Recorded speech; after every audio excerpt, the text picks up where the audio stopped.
Vivat Cor Jesu, salam dalam hati kudus Yesus untuk para pendengar Resi dimanapun berada. Pada kesempatan hari ini saya sangat bergembira dan bersyukur kita memasuki pekan suci yang kemarin sudah dibuka dengan perayaan Minggu Palma. Kita bersama-sama masuk dalam suasana khusus di mana kita merenungkan hari-hari terakhir kehidupan Yesus. Saudari-saudara, pada kesempatan ini juga kita diundang bersama untuk mempersiapkan hati kita menyambut peristiwa yang begitu agung di mana Tuhan kita Yesus Kristus nanti akan merayakan perjamuan malam terakhir, dan kemudian dia mempersembahkan diri laksana domba yang disembelih untuk kurban manusia.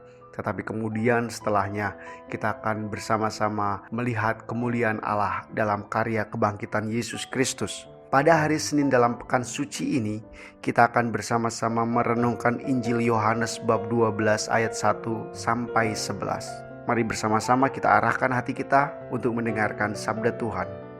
6 hari sebelum Paskah, Yesus datang ke Betania, tempat tinggal Lazarus yang dibangkitkan Yesus dari antara orang mati. Di situ diadakan perjamuan untuk dia dan Marta melayani, sedang salah seorang yang turut makan dengan Yesus adalah Lazarus.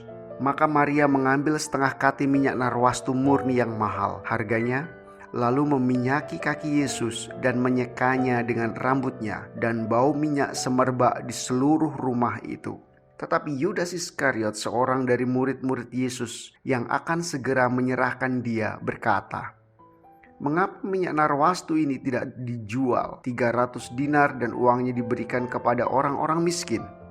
Hal itu dikatakannya bukan karena ia memperhatikan nasib orang-orang miskin, melainkan karena ia adalah seorang pencuri. Ia sering mengambil uang yang disimpan dalam kas yang dipegangnya.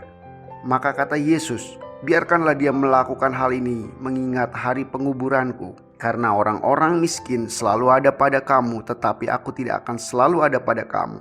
Sejumlah besar orang Yahudi mendengar bahwa Yesus ada di sana, dan mereka datang bukan hanya karena Yesus, melainkan juga untuk melihat Lazarus yang telah dibangkitkannya dari antara orang mati. Lalu imam-imam kepala bermufakat untuk membunuh Lazarus juga, sebab karena dia banyak orang Yahudi meninggalkan mereka dan percaya kepada Yesus.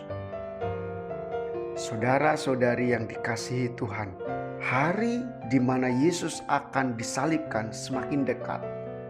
Dan justru bacaan pada hari ini mengajak kita untuk melihat seberapa besar cinta kita kepada Tuhan Yesus.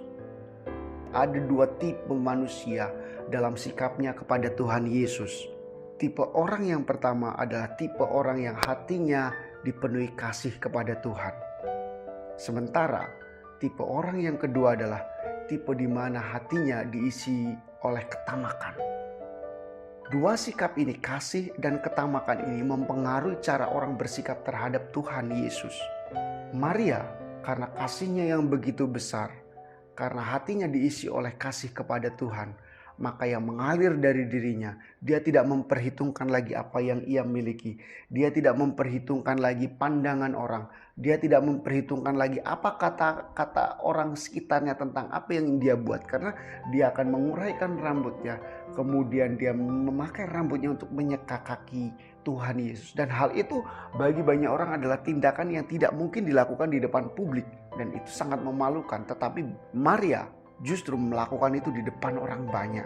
Karena bagi Maria, hati yang penuh kasih itu hanya bisa diekspresikan setotal-totalnya seperti yang ia buat. Maka kasihnya kepada Tuhan Yesus diungkapkan dengan hal yang begitu mahal, minyak narwastu, dan tindakan menyeka dengan rambutnya. Hal yang bagi orang lain itu sungguh memalukan.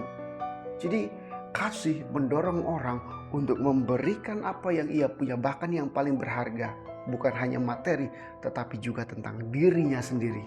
Sementara sikap Yudas yang jelas sama-sama juga pengikut Tuhan Yesus, karena hatinya diisi oleh ketamakan, haus akan materi, maka sikap dia kepada Tuhan Yesus pun diwarnai dengan hal itu, materialistis. Orang yang materialistis, tamak, hatinya dipenuh oleh keinginan untuk memiliki, maka yang diberikan sesedikit mungkin, sebisa mungkin dia mendapatkan banyak. Berbeda dengan Maria tadi, justru orang yang tamak ini mendapatkan banyak dalam setiap kesempatan. Dia tidak melihat Yesus sebagai Tuhan yang dikasihi lagi, tapi menjadi tempat di mana dia bisa mendapatkan banyak hal yang menguntungkan dirinya. Maka orang yang tamak, orang yang hatinya diisi oleh kepentingan macam ini, susah untuk memberikan diri, susah untuk merendahkan dirinya. Ini dua sikap yang sangat berlawanan antara Maria dan Yudas. Dua-duanya sama-sama berhadapan dengan Tuhan Yesus.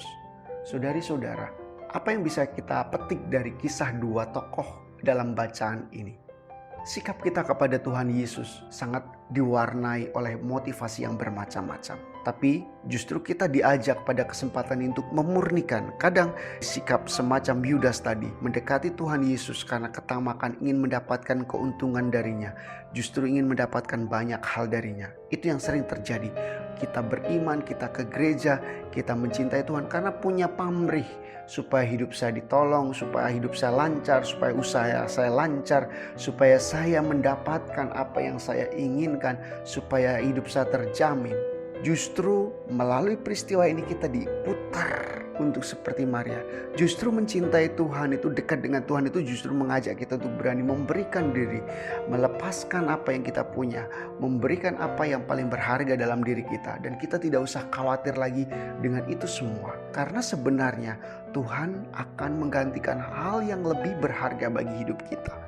Saudari-saudara, pada hari Senin dalam pekan suci ini, mari kita siapkan hati kita untuk mulai merenungkan, memurnikan panggilan kita sebagai pengikut Tuhan Yesus. Apakah hari suci yang akan kita sambut justru mengajak kita untuk semakin memurnikan panggilan kita sebagai murid-murid Kristus?